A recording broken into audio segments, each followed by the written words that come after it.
This week on KerrFatou. So what we are finding actually is that the global economy is contracting significantly by about 4% or so are the estimates that we are seeing. For the Gambia, before the COVID pandemic, actually, we were projecting, 6% growth. Things were actually on an upswing economy-wise. Because of the COVID pandemic, we're seeing probably about a 2% retraction actually in growth, which is not as bad actually as the global economy. So, and if you think about the fact that sectors such as tourism have basically vanished, right? And we're hoping that we see tourism pick up this season, but it is, time will tell. But the fact that, a country that is so dependent on sectors such as this that were so impacted to only contract by 2%, for us we see as a positive. We saw increases in remittances actually, so people are still sending money back home. We see resilience in the construction sector. So there's still quite significant economic activity. So I have to say that our economists were pleasantly surprised with the numbers that we're seeing for the Gambia. So yes, the Gambia will not grow as we expected, but neither is any country in the world. So relatively speaking, we're hoping that things will go on an upswing, and then by this time next year we can be telling a different story. It's a $30 million project, which is going to be the first social safety net project in the Gambia. It's called the NAFA project, right? Exactly. Yeah. And then we repurposed 10 million of that for the NAFA Quick.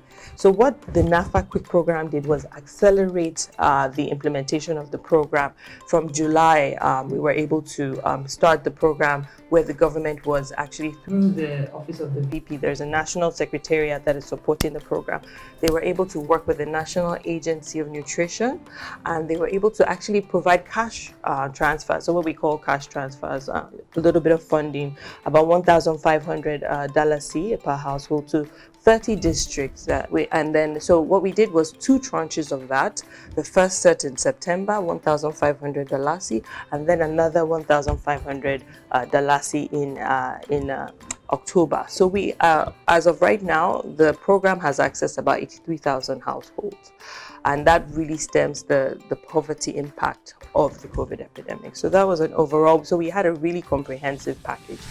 So in 2017, the Gambia government, developed the NDP to help to get donor partners to commit to the reform agendas of the government. The World Bank and other donor partners are helping to support the government in those aspects. Is the bank satisfied with the way the reform agendas are rolling out? Are you happy with the way government is rolling out the reform agendas? So what we always say is that the reforms are, for me, I would say, even more important than the investments. So the reforms open the path to actually making sure that the investments are utilized effectively and implemented well. Yeah. So what we are saying, and we will continue to say to the government, is keep pushing. A lot has been done, but there's a lot still to be done. So is the bank willing to roll out more money to the Gambia? So we always have limited budget. We have a very limited budget, but we are in the process of developing this new country partnership framework that I talked to you about. And the government has been allocated. The country has been allocated some more additional funds from the IDA, what we call the IDA 19, which is our new cycle. So we have funds, but exactly like I said, the reform agenda is very critical to ensure that the investments are implemented effectively. Thank you very much, ma'am. Thank you.